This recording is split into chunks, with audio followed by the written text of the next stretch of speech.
Wala na guys, kinulong na yung pinupuntahan nating payaw.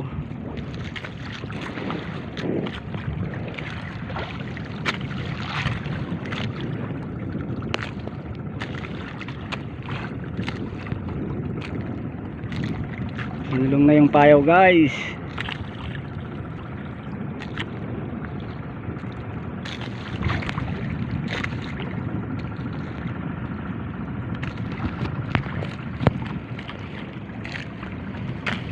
Hihingi na lang tayo ng isda kung baka sakaling magbigay.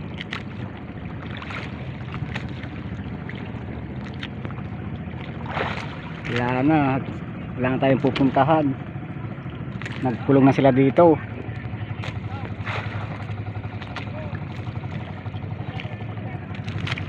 Dito yung mga bangka, nagsisidatingan na rin.